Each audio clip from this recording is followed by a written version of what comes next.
Bom dia, irmãos. Mais uma oportunidade que Deus está nos dando como Escola Bíblica Dominical para estudar a sua palavra, né?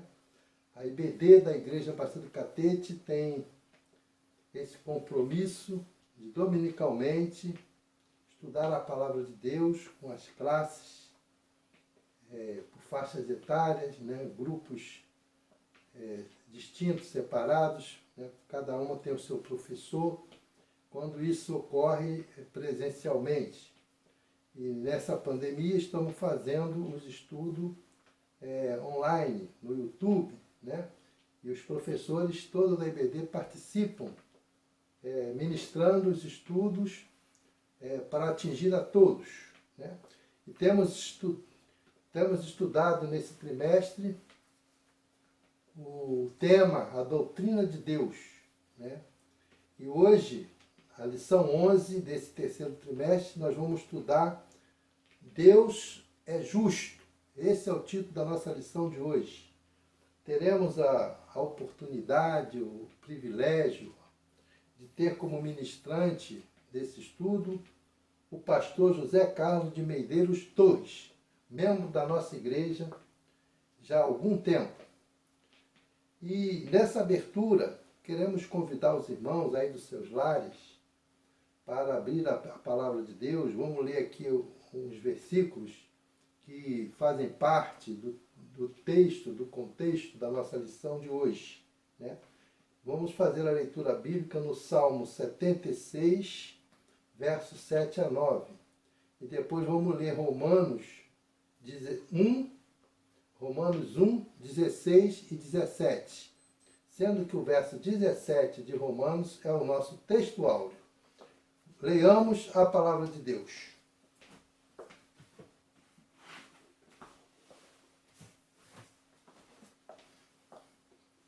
Salmo 76, 7 a 9 diz assim: Tu sim, tu és tremendo, e quem subsistirá à tua vista quando te irares? Desde o céu fizeste ouvir o teu juízo, a terra tremeu e se aquietou. Quando Deus se levantou para julgar, para salvar a todos os mansos da terra. Agora, Romanos, capítulo 1, vamos ler os versos 16 e 17, que diz assim: Porque não me envergonho do Evangelho, pois é o poder de Deus para a salvação de todo aquele que crê, primeiro do judeu e também do grego.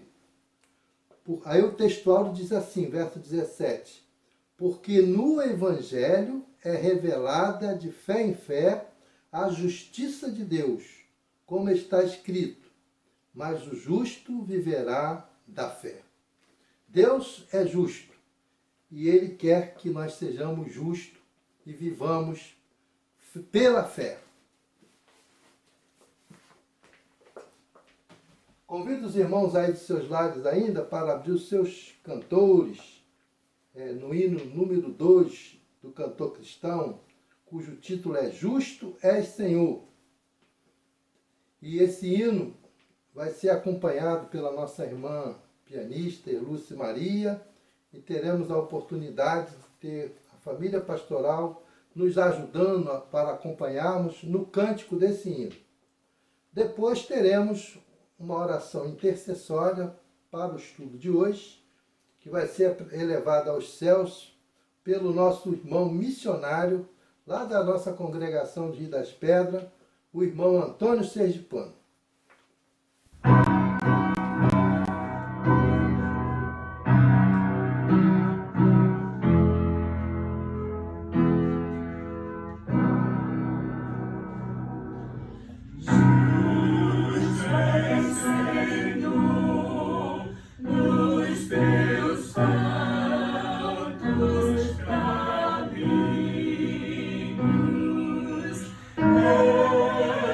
Sing praise.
Bom dia, irmãos. A palavra de Deus no Salmo 119, 105 diz: lâmpada para os meus pés é a tua palavra e luz para o meu caminho. Então a Bíblia é o nosso manual de regra, fé e prática. Vamos orar nesse momento.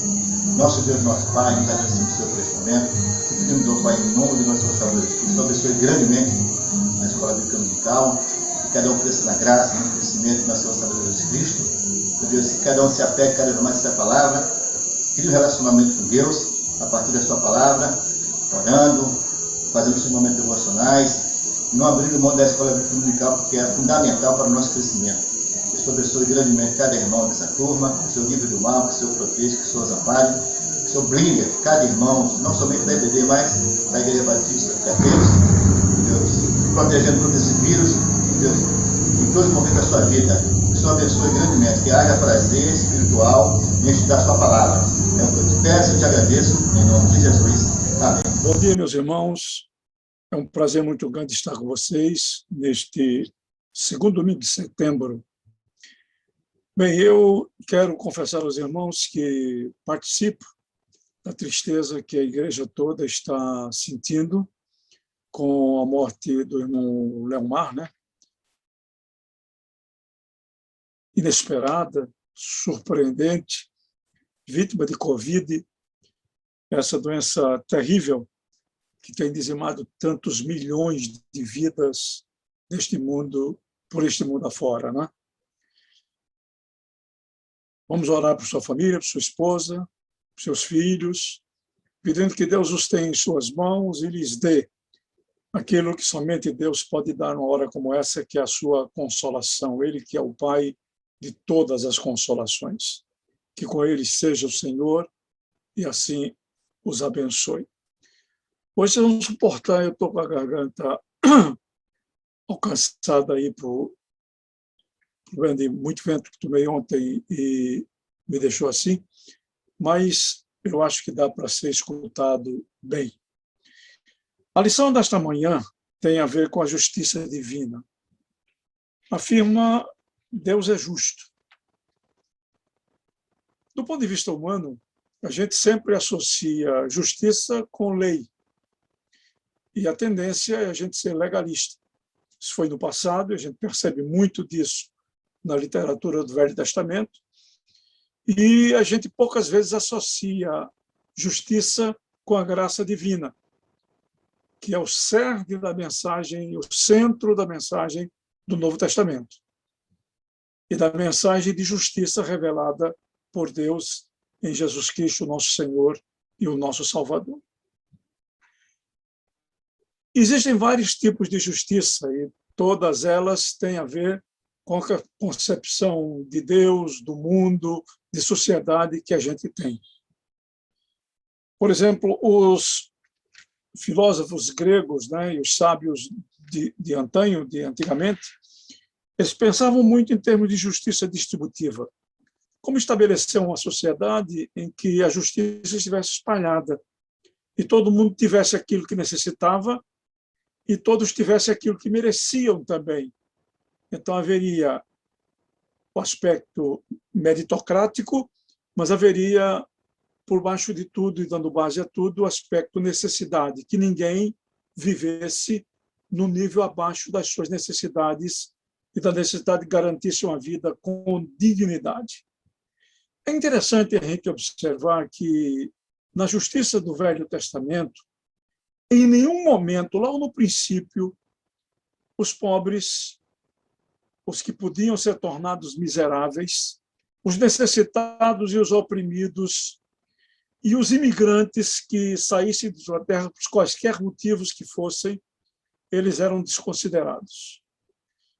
Há uma legislação própria para proteger os pobres, para garantir aqueles que foram empobrecidos por processos injustos, que eles recuperassem sua riqueza ou os bens que possuíam, e aos estrangeiros fosse garantido o abrigo e fosse garantido o sustento digno.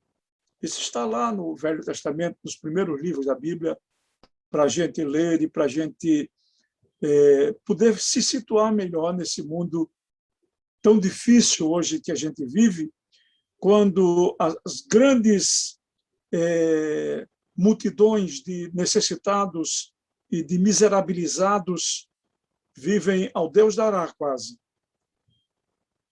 abaixo da linha de pobreza, na miséria, e com não muitas ações consequentes sendo feitas, especialmente no nível sistêmico e no nível internacional, mundial e nacional. Quanta gente a gente poderia beneficiar no Brasil, fazendo-os alcançados pela justiça social, se a gente encetasse algumas ações nesse sentido. E se a igreja, de modo particular, se preocupasse com isso e inspirasse a sociedade nesse sentido. Bem, quando a gente passa do Velho Testamento, no Velho Testamento, há um fator muito importante para o progresso da civilização, que é o advento das leis. Onde não há lei, a ordem ela existe pelo arbítrio de um ou de poucos, dos governantes apenas, do rei, do imperador, ou seja, daquele que detém o poder. Ele é a lei. Ele podia dizer, como Luís XIV disse, o Estado e as leis, eu os sou. Mas a gente viu que a lei foi uma invenção extraordinária com o beneplácito divino. Quando Deus deu as leis a Moisés, ele fez acontecer uma coisa muito importante no meio daquela nação. É claro que Moisés tinha o que ele gostaria que acontecesse, mas agora ele mesmo, sendo o guia e orientador daquele povo, deveria estar debaixo da lei. Não valeria apenas o que ele quisesse, mas valeria aquilo que ele quisesse, mas se estivesse debaixo dos ditames da lei que ele, entre Deus havia revelado. Isso, no meio do povo judeu, do povo hebreu, isso foi uma tônica em sua vida. E os reis eram também muito considerados em função de como cumpriam ou não as leis, que eram todas elas tidas como leis de Deus para a vida do povo. Ora, algumas vezes os profetas se levantam para dizer aos reis que eles estão sendo indignos do posto em que estão instalados, indignos da função a que foram chamados, que eles, usando um termo moderno, estariam transgredindo contra os rituais do cargo e contra o decoro do cargo que eles exerciam.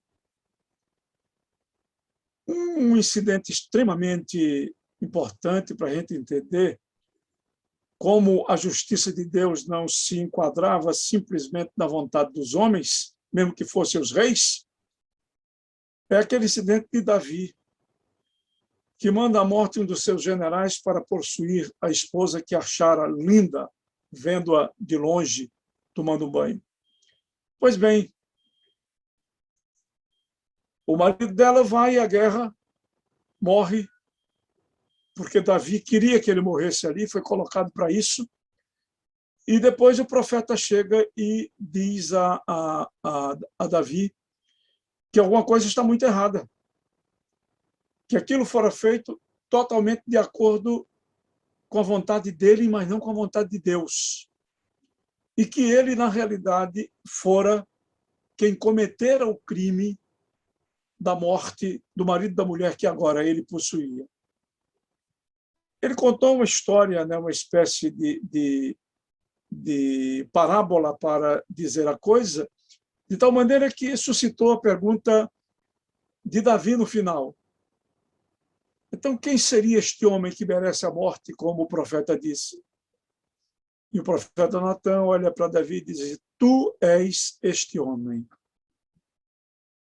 Isso mostra para a gente, irmãos, de que as leis, os reis, os imperadores, os ditadores, os presidentes, os governadores, os prefeitos, os homens públicos, quaisquer que sejam as posições que ocupem, eles não estão acima da lei, nem eles são a lei. Eles têm que se submeter à lei, como qualquer outra pessoa na sociedade de que eles façam parte e cuja Constituição diga isso, como a nossa diz: todos são iguais perante a lei. Os governantes também o são. E há estados como o brasileiro, né, que ele tem 3 poderes da República Brasileira. O poder legislativo, que faz as leis, o poder executivo, que deve trabalhar para a execução das leis e dos programas de políticas públicas que são aprovados, seja por iniciativa do governo, seja por iniciativa do Congresso, seja por iniciativa popular. E para arbitrar os excessos, tanto do legislativo como do executivo, mas deste, porque é difícil os executivos não exorbitarem no seu poder, está o poder judiciário. O poder judiciário que, com quanto maior isenção atue, melhor ele é. E mais preciso em suas decisões. A gente pode se lembrar do que aconteceu recentemente nos Estados Unidos. O candidato a ditador, Donald Trump, queria empurrar primeiro o exército, as forças nacionais, a trabalharem em seu favor e a lutarem a guerra que ele queria lutar, dividindo a nação fratricidamente. E o exército se recusou. Como a força do Estado e não do governo, o exército disse não. O que mostrava a diferença entre instituições de nações estabelecidas com alguma segurança jurídica e algumas nações que juridicamente estão sempre instáveis. E depois, quando veio a eleição, ele quis ganhar no tapetão. Perdeu em votos populares, contados majoritariamente, e perdeu os votos do colégio eleitoral, e perdeu de forma extremamente categórica. E ele quis ganhar na justiça, e apelou para a justiça dos estados e para a justiça federal, para a Suprema Corte, que seria aqui o Supremo Tribunal Federal. Perdeu em ambos, porque aquelas cortes disseram o seguinte: nós não estamos aqui para fazer a vontade de qualquer que seja a autoridade deste país, mas para fazer com que as nossas leis sejam obedecidas. E assim foi. E, de forma constrangedora e vergonhosa, o ex-presidente americano teve que sair da Casa Branca, que disse que dali não sairia. Por quê? Porque estava agindo fora da lei. Eu fico lembrando quando, dos chamados filmes de faroeste americano, quando um daqueles marginais chamados bandidos do faroeste, né, eles agiam fora da lei, estabeleciam aqueles cartazes assim, procurando um fora da lei. Fora da lei é alguém que não anda segundo a lei, qualquer que seja essa pessoa, qualquer que seja. Em nosso país, eu não me lembro, pessoalmente, de ter tido nenhum presidente que, em determinados momentos, não tenha andado fora da lei ou não tenha querido fazer com que a lei e a justiça fosse aquilo que eles queriam que fosse. Getúlio Vargas foi um exemplo disso. Depois veio Jânio Quadros, foi um exemplo disso, renunciou para ver se o jogo virava em favor dele, que queria que a sua vontade fosse a lei. Depois disso, depois dele, veio João Goulart, que tem também uma ideia de que o presidente da República tem poder maior do que ele tem, o poder dele está delineado na lei e não pode ser maior do que o que está estabelecido em lei, senão ele se torna um déspota, ele se torna um ditador, e ele pode instaurar o regime que quiser. Pois bem, também foi assim com Jango. Depois foi assim com os que vieram depois, todos os presidentes que vieram depois, à exceção de Tancredo Neves, que eleito não pôde governar. Mas quando veio Collor perdeu o poder pelos seus absolutos. Tudo para ele era absoluto. Eu estou absolutamente certo, eu vou absolutamente fazer. Era um homem também extremamente autoritário. E no seu autoritarismo, e ainda comido, né, pelo germe da corrupção, que tomava conta desde a sua campanha, de sua equipe e também do seu governo agora, ele foi jogado para fora do poder. Depois veio Sarney. Sarney era mais educado, era mais politiqueiro, vamos dizer assim. E político no sentido de que sabia fazer os seus arranjos sem magoar muito a ordem estabelecida, pelo menos na sua aparência. Ele tinha 4 anos de mandato, mas a sua vontade era que, se possível, houvesse mais 4. Mas como não era possível, que fosse possível pelo menos mais um mandato.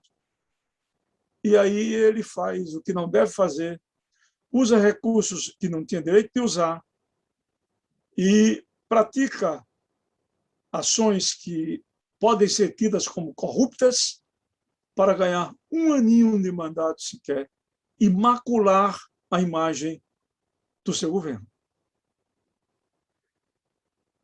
Depois dele é que vem a gente teve nesse período aí, né, com a saída do Collor, a gente teve Itamar Franco, né? Acho que eu misturei alguma coisa aí. Mas Itamar Franco foi um governante de quem a gente não ouviu falar nenhuma ação corrupta, nem tampouco a gente ouviu falar de autoritarismos. Ele agiu de conformidade com a lei e depois, na sua sucessão, veio Fernando Henrique, que, para ganhar também a reeleição, fez o que fez, que todos nós conhecemos. São poucos os governantes na história que se submetem à lei e à justiça conforme estabelecida nessas leis. E o pior disso é que, por serem governantes poderosos e por causa dos seus arranjos políticos, eles não são nem julgados devidamente pela justiça do seu país. E no Brasil a justiça falha muito quando tem que punir poderosos. Falha e falha muito mesmo. Pois bem, meus irmãos, mas o que nós queremos falar aqui é da justiça divina, que muitas vezes a gente pensa que não tem a ver com a sociedade que a gente vive, não tem a ver com a vida política, não tem a ver com nada e tem a ver apenas com a nossa relação com Deus para ir para o céu.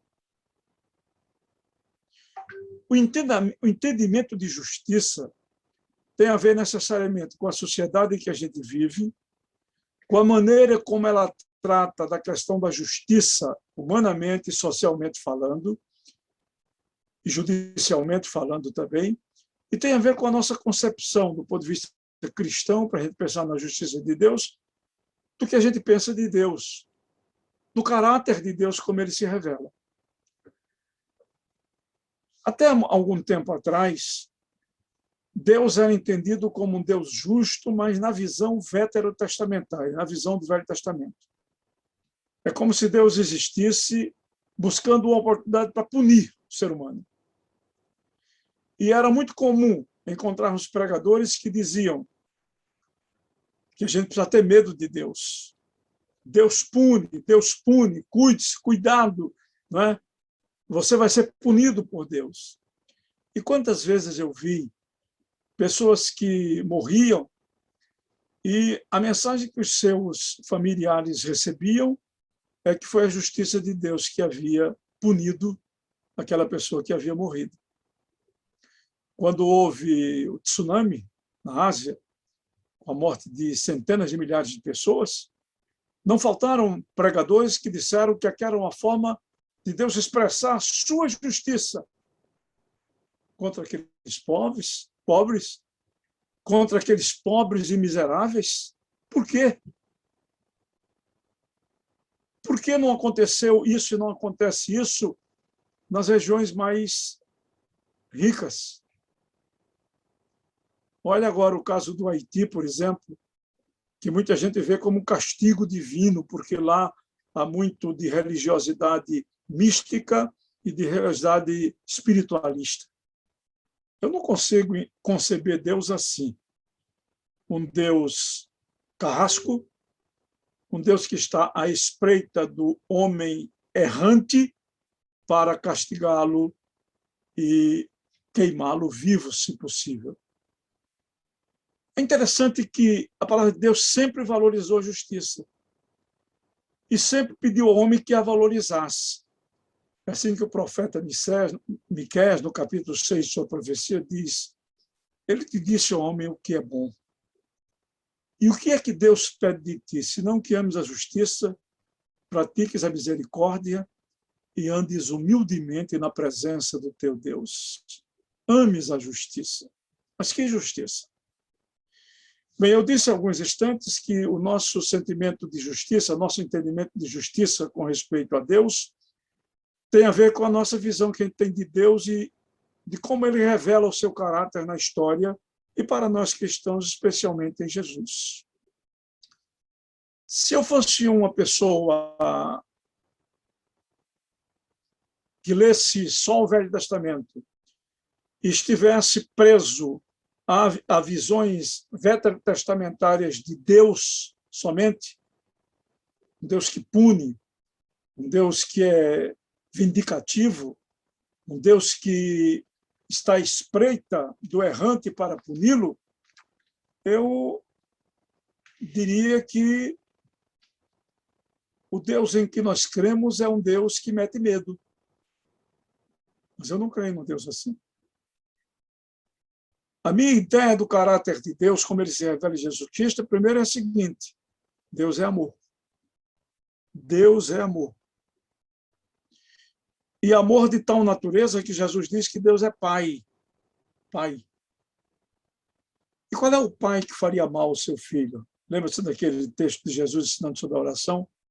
Qual de vós, pais, seríeis capazes de fazer qualquer mal contra os vossos filhos? Não faz. Deus Pai não faz mal nenhum contra os seus filhos.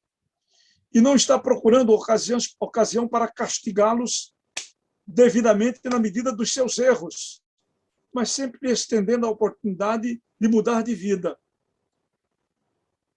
Um exemplo muito grande da justiça de Deus, que se fundamenta no amor, na misericórdia e na possibilidade do perdão e da mudança da conversão de vida, e da justiça sem misericórdia, legalista, está na história do filho pródigo. O filho que se perdeu foi para o mundo, gastou tudo que o seu pai lhe dera, vivendo dissolutamente, e depois, um dia, caiu em si. Num momento de autocrítica, ele cai em si e diz: miserável homem que eu sou, quem me libertará do corpo desta morte? Na casa do meu pai eu tinha tudo com fartura, eu aqui pereço de fome. Eu voltarei para o meu pai. E como nada mereço dele, vou pedir que ele me receba pelo menos como um dos seus trabalhadores, como um dos seus diaristas, como um dos seus assalariados, porque os empregados do meu pai têm pão com fartura e eu aqui morro de fome. E foi. O pai que esperava simplesmente a oportunidade de rever o filho, de perdoá-lo, um filho arrependido, um filho que entendera agora, que entendia agora o que era a sua vida, esse pai nem esperou que o filho chegasse, foi ao seu encontro. Mas eis que, enquanto o pai vai ao encontro do filho, chega em casa, o irmão que pensava que não se havia perdido, ficar em casa. Mas que na hora em que ele precisava mostrar que entendera o que era viver com o pai, especialmente com o amor que o pai lhe tinha, e tinha o filho mais novo que havia saído de casa, esse irmão mais velho repudia o irmão mais novo e diz que não irá recebê-lo. E questiona e censura o pai por receber o irmão mais novo depois de ter perdido tudo que o pai lhe dera. E o pai manda fazer uma festa. O justo, para aqueles que pensam em justiça como punição, seria punir o filho pródigo. Mas o pai disse, não, mandei fazer uma festa, porque aquele filho que se havia perdido voltou. Aquele que tinha ido embora voltou, que tinha perdido foi achado. Quer dizer, o filho que se perdera do mundo fora trazido de volta à justiça de Deus, do amor, do perdão, da caridade e da conversão, da mudança de vida. E o outro filho perdeu-se dentro de casa, porque se perdeu do amor de Deus. E essa perdição é triste, né? E há muita gente na igreja assim, não sabe amar, está na igreja, mas perdido. Porque se nós não soubermos amar os nossos irmãos como Jesus nos amou, Jesus diz que nós não somos filhos dele. Bem, esse pai, como eu dizia, uma das marcas fundamentais do seu caráter é do amor, é o amor. Ele ama. A outra marca que vem se aliar para mostrar a grandeza do caráter do nosso Pai Celestial é a bondade. Ele ama e é bom. O que significa dizer que, como Pai, ele somente alcançará a nossa vida com aquilo que é bom, nunca com o que é mal. Isso, para quem crê em Deus, faz com que a gente viva a nossa vida como cristãos com tranquilidade, confiando a Deus tudo que é nosso e tudo que é a nossa vida, porque a gente sabe que o que vem dele jamais será mal, nunca ele nos alcançará com a maldade. Ele é amor e ele é bondade. E um dos aspectos da sua bondade é a misericórdia. Quanto mais no fundo do poço estivermos, mais ampla será a mão que ele nos dirigirá, mais longo será o braço que ele nos estenderá para nos levantar da podridão em que nós nos encontramos. Como aconteceu, por exemplo, com o filho pródigo. Isso é justiça divina. Mas, além disso, de Deus ser amor e bondade, Deus é fidelidade. Isso significa que ele jamais falhará nas promessas que nos fez. E ele nunca nos fez promessas de mal, mas sempre promessas de um novo e grande futuro e de bênçãos maravilhosas dele derramadas em nossas vidas. Se a nossa vida é estéril e as bênçãos de Deus não recaem sobre ela, a gente precisa examinar como a gente está vivendo. Agora, não vamos cair também na facilitação de entender que é só pedir e Deus dá. E Deus dá. Não, não é. Se pedirmos segundo a sua vontade, e somente pedimos segundo a sua vontade quando pedimos em amor para usarmos as bênçãos recebidas também em amor, para que aquilo que nos alcança como bênçãos abençoe também a outros. Deus é amor, Deus é bondade, Deus é fidelidade. A palavra de Deus nos diz que ele nunca faltou em nenhuma de suas promessas. É assim que se mostra a justiça divina. Eu, quando entendo que Deus é fiel, e quando vejo isso sendo revelado em minha vida, dia após dia, ano após ano, momento após momento, crise após crise, às vezes, isso me dá confiança de continuar vivendo em alegria e em paz, sabedor de que Ele nos alcançará sempre com o seu amor, com a sua bondade, com a sua fidelidade. Outro aspecto da justiça, do caráter divino, que revela os traços da sua justiça, é que ele é íntegro. O Deus em quem nós cremos, ele não muda porque foi alguém predileto dele que pediu. Ele não vive privilegiando pessoas. Ele trata as pessoas com igualdade, com a igualdade como as pessoas deviam ser tratadas diante da lei pela justiça humana. Veja você, por exemplo, diante da justiça humana, se o negro, um pobre, erram, cometem um crime, ele é julgado quase imediatamente, não tem dinheiro para ficar recursando a instâncias superiores, e julgado é logo condenado, metido na prisão e vai pagar a pena. Mas se é um rico, se é um político poderoso, se é alguém que transe bem dentro das áreas de poder, esse seu crime vai tendo seu julgamento postergado, até que muitas vezes ele prescreve. Porque existe isso para crime de rico, prescreve. Crime de pobre nunca prescreve. Por quê? Porque ele é julgado dentro do tempo. O de rico prescreve porque ele é julgado do tempo. Por quê? Porque os homens não têm a integridade de Deus.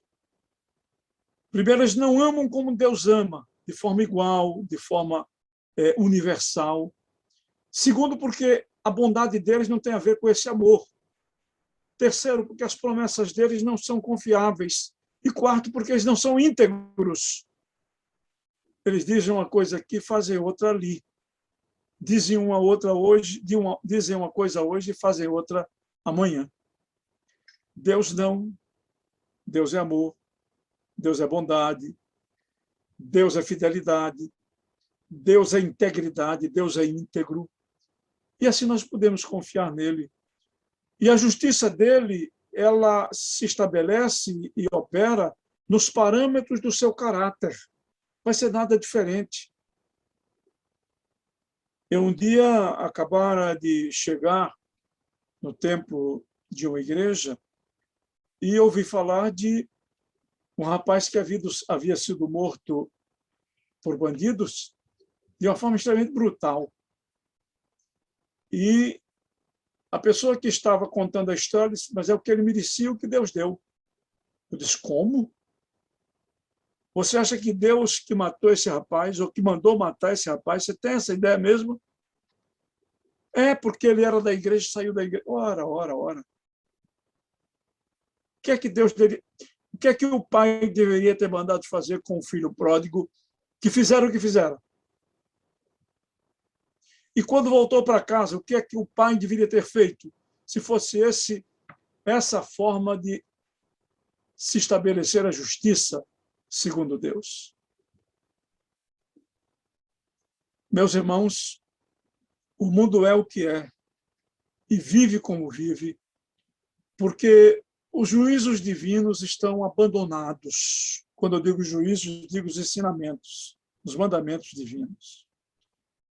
Por exemplo, se nós continuássemos atentando para as leis estabelecidas por inspiração divina, lá já no Êxodo, em Gênesis, no Êxodo, em Deuteronômio, em Levítico, e a gente estivesse procurando socorrer o pobre.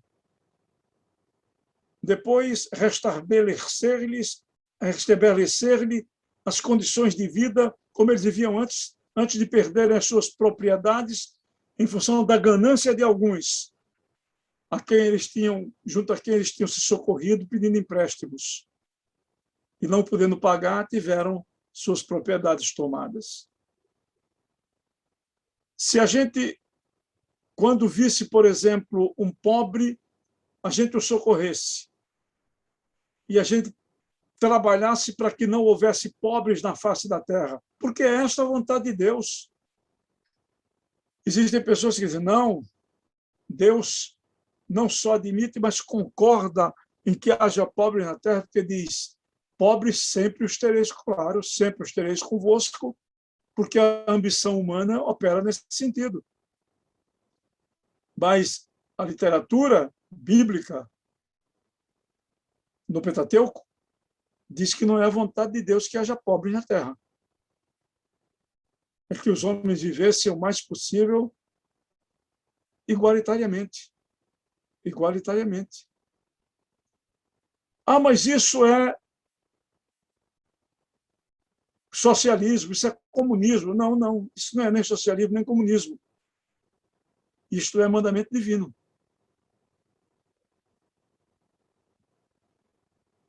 Quando os homens tentaram estabelecer essa igualdade através das suas revoluções, produziram regimes piores do que os já existiam. E todos eles ditatoriais, em que as classes dominantes viviam nababescamente e o povo sofrendo miseravelmente. Foi assim na Rússia Soviética, foi assim em Cuba, foi assim na Venezuela recentemente, foi assim na Alemanha nazista, foi assim na Itália fascista, foi assim onde a direita ou a esquerda, uma ou outra, ganhou o poder num determinado momento e quis fazer o mundo à sua maneira, ao invés de prezar, valorizar aquilo que está na palavra de Deus, que fala de uma justiça estabelecida com amor. Com amor. Eu me impressiono sempre com algumas passagens bíblicas neotestamentárias, muitas delas, que hoje quase as pessoas não consideram. Como, por exemplo, aquela palavra de Jesus na sinagoga, em que ele diz que ele veio para cumprir a justiça divina, para anunciar boas novas de grande alegria para os pobres, para os presos, para os oprimidos e dar-lhes a libertação.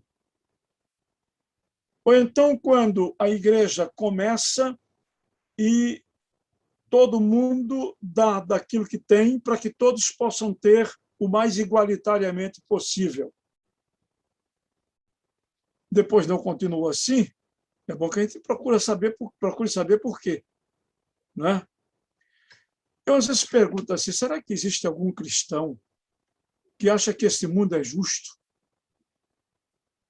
Que acha que no meio da miséria que a gente tem vivido, por exemplo, como nação brasileira, e com o fato de que nesta época de pandemia, centenas de milhares de pessoas caminharam mais profundamente para a área da miserabilidade, da miséria, enquanto poucas dezenas se transformaram em bilionários. Onde é que é a justiça nisso? Onde é a justiça nisso, meus irmãos? Quando a gente vê, por exemplo, a gente vive no Brasil, é justo isso?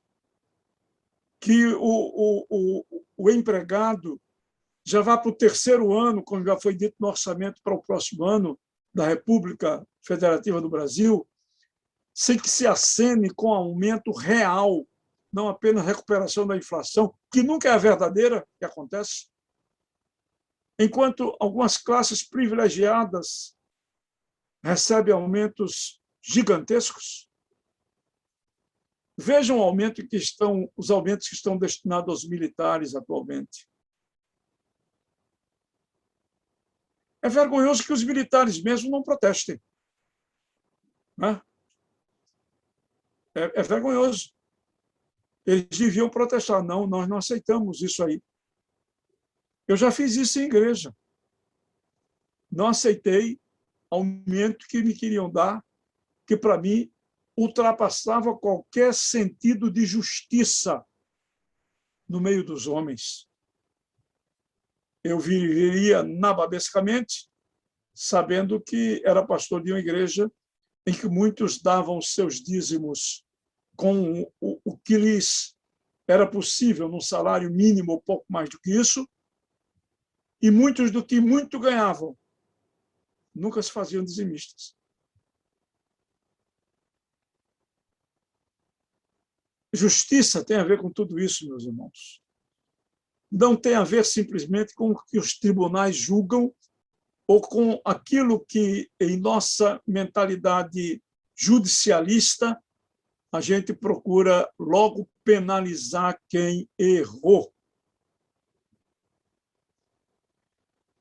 Uma coisa diferente de justiça é justiçamento. E quem sabe fazer justiçamento são os bandidos, o narcotráfico faz muito isso, e as milícias fazem muito isso. O narcotráfico faz isso há muito tempo. E as milícias começaram a fazer isso com aqueles matadores que havia no Brasil, no Rio de Janeiro, especialmente na Baixada Fluminense e no subúrbio do Rio de Janeiro, mas principalmente na Baixada. Eram pistoleiros que eram contratados para matar gente a mando de alguém que lhes pagava. Normalmente, numa relação de poder feito a troca de dinheiro. Não é? Justiçamento não existe no conceito da justiça bíblica. Não existe justiçamento. Ah, mas existiu num determinado incidente bíblico. Se existiu, mostra como a mentalidade do povo naquele momento era diferente daquilo que tem a ver com o caráter mais central de Deus, aquilo que é o caráter de Deus. E como a gente sabe que a revelação é progressiva, e a revelação plena se mostra em Jesus Cristo e naquilo que o Espírito depois nos mostra, dos ensinos de Jesus, então aquilo que no passado acontecia, fica no passado, não se traz para o presente. Já pensou se a gente adotasse ainda a chamada lei do talião, que é originária da Mesopotâmia, do Código de Hammurabi, por exemplo, do tal olho por olho e dente por dente? No Brasil, nós seríamos uma nação de banguelos e de cegos, porque não existem pessoas que não errem. E não existem pessoas que não mereçam ser repreendidas por atos, por ações que cometam, que façam. Ora, eu não consigo pensar em justiça de Deus fora do caráter de Deus. Eu dou graças a Deus porque, sendo um pecador, e aqui eu me lembro muito do que Paulo dizia, e merecendo de Deus não o perdão, mas o justiçamento, o castigo, eu sou alcançado com perdão divino. Isto é justiça divina. Que na palavra de Paulo se traduz numa palavrinha pequena, que a gente tem uma imensa dificuldade de traduzi-la para que a sociedade entenda, que é a palavra graça. É Deus nos alcançando com favor imerecido. A gente merecia ser castigado, e Deus nos oferece a possibilidade de ser alcançado pelo seu amor e salvo e redimido e transformado e perdoado, e ver começado em nossa vida o processo da santificação. Eu não consigo ver a justiça divina como uma justiça castigadora. Perdoem-me os que pensam diferente, mas eu não consigo ver. Eu não consigo ver o Deus de amor e de justiça como um Deus que eu tenha que andar com medo dele.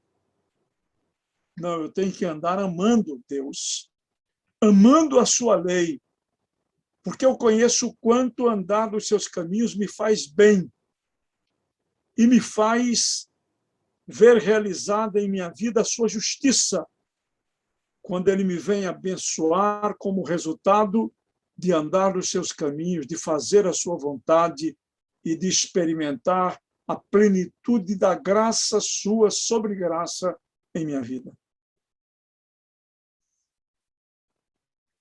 O apóstolo Paulo, quando no texto paradigmático de Efésios 2, de 1 a 10, escreve sobre a nossa salvação, o que era antes, ele diz: todos nós estávamos mortos em nossos delitos, em nossos pecados. A morte é o que nós mereceríamos. Mas Deus, em seu amor, nunca quis e desejou para nós a morte. Ele quer dar-nos vida. E aí ele vem e nos alcança com a graça para nos salvar. E falando a cristãos e dizendo que antes eles viviam mortos em seus delitos e em seus pecados, que era o que eles mereciam, numa justiça plenamente punitiva, ele diz: mas pela graça sois salvos por meio da fé. Isso não vem de vocês, para que vocês não se gloriem, porque os que pensam que a graça vem por obedecer às regras estabelecidas, só isso, se orgulham disso.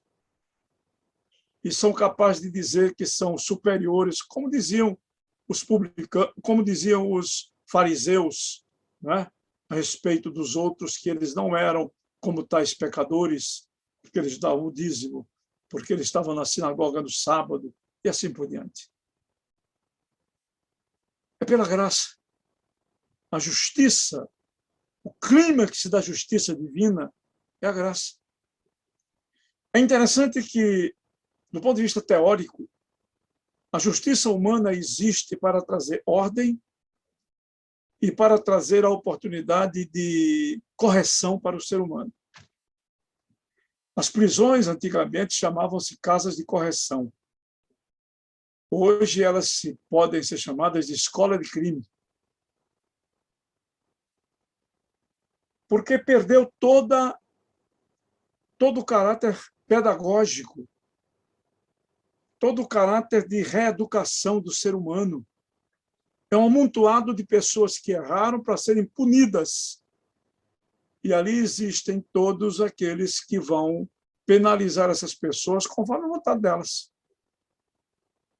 Conforme a vontade delas.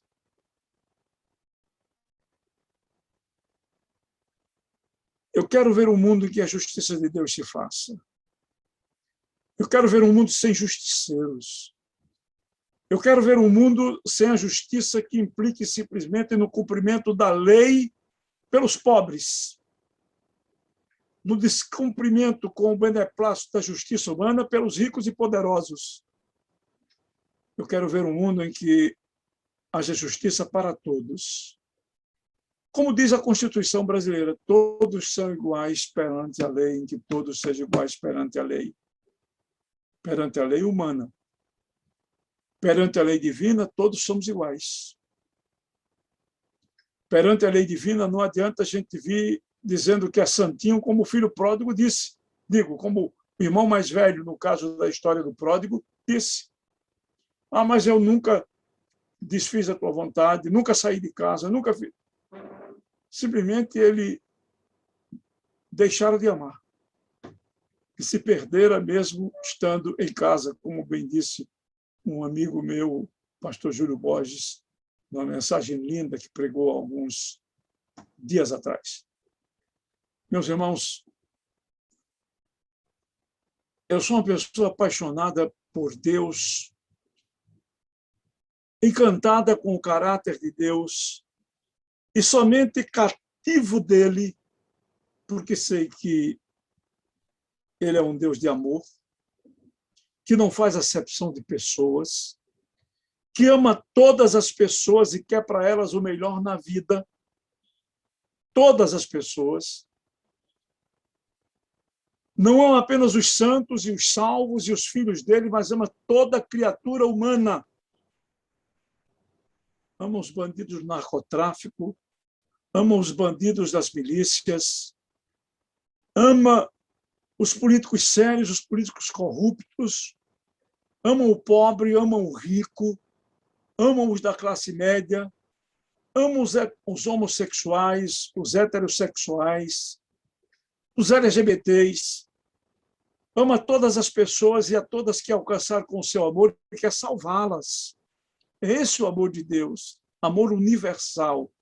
Deus amou o mundo de tal maneira, a todo mundo, a todas as pessoas, que por elas deu o seu Filho unigênito, para que todo aquele que nele crê, ou nele creia, não pereça, mas tenha a vida eterna. Como não me apaixonar por um Deus desse? Como não se deixar cativar por um Deus desse? Pois eu sou cativado pela justiça de um Deus assim, de amor, de bondade. Eu descanso a minha vida em Deus, porque tenho certeza de que nada de mal me alcançará vindo dele. Nada, nada, nada. Por isso, quando acontece alguma coisa não tão boa em minha vida, eu nunca digo assim, em nenhuma vez na vida eu me peguei dizendo assim, mas Deus é capaz de me fazer isso? Não. Eu vou procurar identificar como algo que não veio de Deus e que talvez eu tenha dado ensejo que pudesse acontecer na minha vida.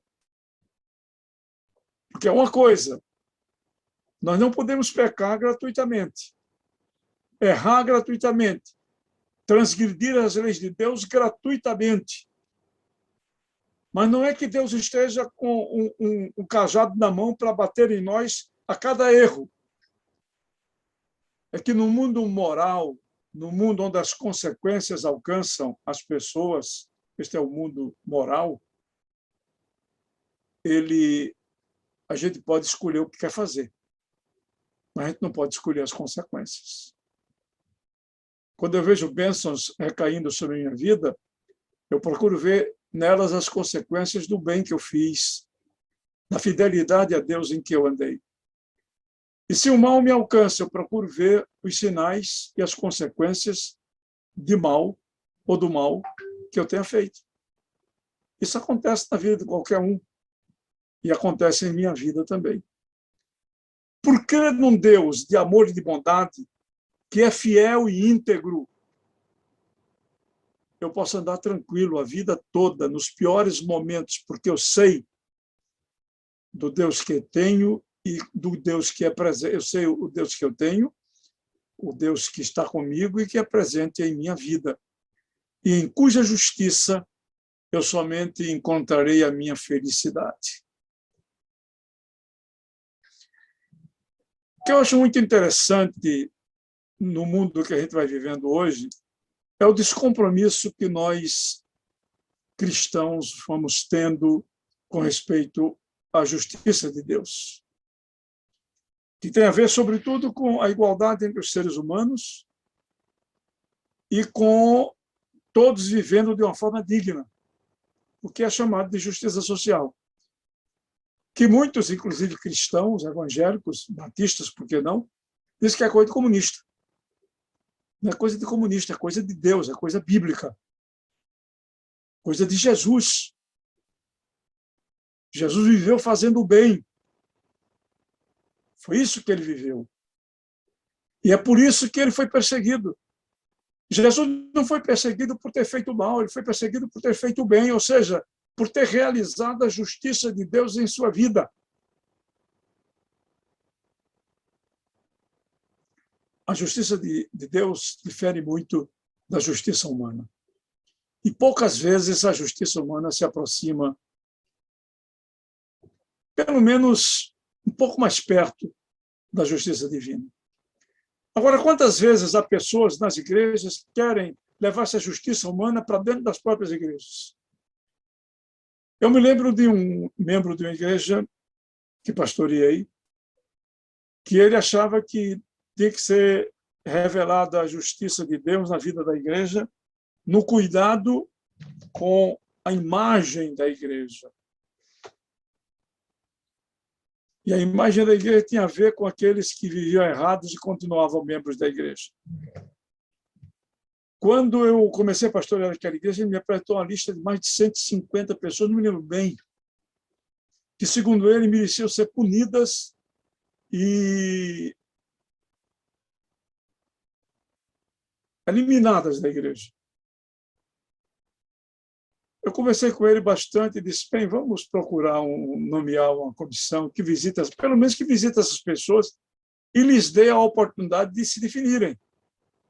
Porque como as pessoas entram na igreja pela palavra, é bom que elas saiam também pela palavra. Não quero mais, pronto. Aí se faça. Aí nomeamos uma comissão e a comissão veio com alguns poucos nomes. A maioria dos que foram visitados disseram que não queriam ser afastados da igreja, punidos com afastamento da igreja, permaneceram, mas ele sempre estava com a lista de 150 para cima para a gente afastar da igreja. Até que um dia me veio assim uma iluminação, e quando ele entrou para conversar sobre isso, eu vi. Eu disse, meu irmão, vamos fazer um pacto. Vamos fazer o seguinte. O irmão disse que gosta de evangelizar, não é verdade? Então, evangelize. E todas as vezes que o irmão botar uma pessoa para dentro do reino de Deus, para a igreja, o irmão tem direito de indicar um para fora dos que estão dentro. Você veio falar comigo depois? Nem ele. Eu estava preocupado em alcançar com o amor de Deus e trazer as pessoas para dentro, mas estava querendo que o legalismo fizesse com que os que já diziam que eram cristãos, e todos somente dizemos uns para os outros, ninguém pode provar que eu sou cristão, nem que outro é, a não ser pelos frutos que demos. Nós é que vamos provando pelos frutos que damos. Pois bem, a gente é assim, que vem com esse tipo de justiça punitiva para punir os membros de igrejas, todos eles que, segundo eles, estão errados. Eu creio em Deus. Eu entendo a justiça divina como uma justiça misericordiosa, perdoadora, graciosa, transformadora, salvadora. É por isso que o Evangelho é, ao tempo em que anúncio da graça de Deus, denúncia do pecado, para que o pecador se arrependa, não para que o pecador vá para o inferno. A opção que Deus oferece não é uma opção que direciona o pecador para o castigo eterno, mas que chama o pecador para a graça, para a misericórdia e para o estar com ele na eternidade. É como eu vejo a justiça de Deus. É como eu penso no caráter de Deus. É como eu descanso nesse Deus que é amor, que é justiça. Irmãos, eu tenho um verdadeiro fascínio pela pessoa de Deus, pela revelação que de Deus nos vem em Jesus Cristo. E quando vem esta revelação, mostra um Deus que quer salvar as pessoas e nunca empurrá-las no buraco. Quer transformar as pessoas e dar-lhes perdão, ao invés de levar-lhes à condenação. E as pessoas, quando erram, elas têm que entender que, vivendo no mundo moral, elas alcançam as consequências de suas penas. Essa que é a realidade. Eu digo que, mais do que nunca, o mundo dos nossos dias precisa viver segundo a imagem de Deus que Jesus Cristo nos trouxe. E a imagem de Deus que Jesus Cristo nos trouxe é a imagem do Deus Pai, que é amor, que é bondade, que é perdão, que é misericórdia, que é graça, e que não dá a nenhum homem o direito de dizer que Deus o destinou à perdição. Não existe destino, não existe esse troço de acaso e destino diante do Deus que se revela da Bíblia. Não existe isso. Existe, sim, o homem que erra e o homem que colhe as consequências dos seus erros. A pessoa que acerta, homem ou mulher, e colhe as consequências dos seus acertos. É assim que eu vejo a justiça divina. Nunca como um juiz inclemente, Deus como um juiz inclemente, buscando ao menor erro do pecador, levá-lo ao castigo eterno. Que Deus abençoe os irmãos e que a gente cada vez mais, ao invés de ter medo ou espalhar uma imagem de Deus que inspire medo, a gente mais e mais ame a Deus e inspire uma imagem de Deus que leve as pessoas a amá-lo e a se renderem a Ele pela grandiosidade do seu amor. Deus os abençoe e lhes dê uma semana cheia de bênçãos. Amém. Nesse encerramento, irmãos, queremos comunicar que teremos logo mais às 18 horas o nosso encontro interativo pelo Zoom, para nós podermos debater esse estudo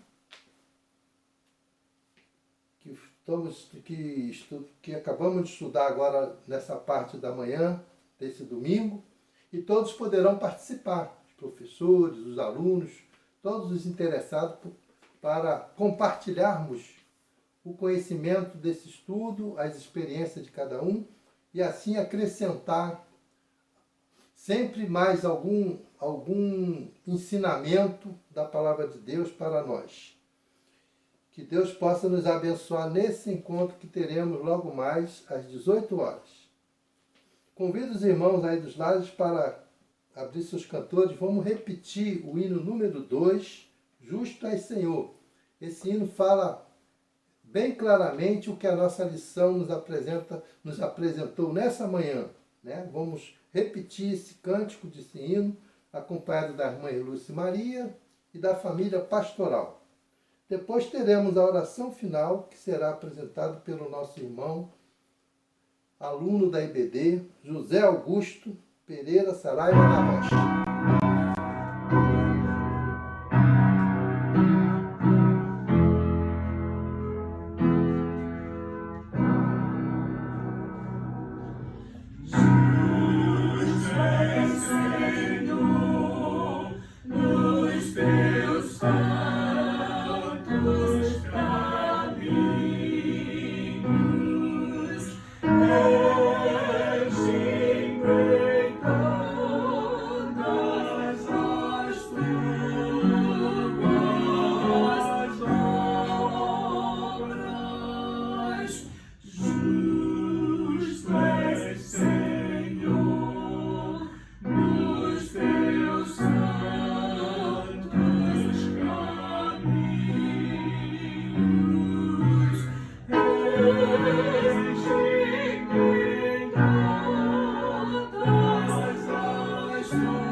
Senhor Deus, nosso Pai, graças te damos por mais essa lição que aprendemos hoje, Senhor, por mais essa sabedoria que tivemos hoje, Senhor. Que o Senhor possa estar nos abençoando cada vez mais e mais, que possamos estar aprendendo o seu ensinamento.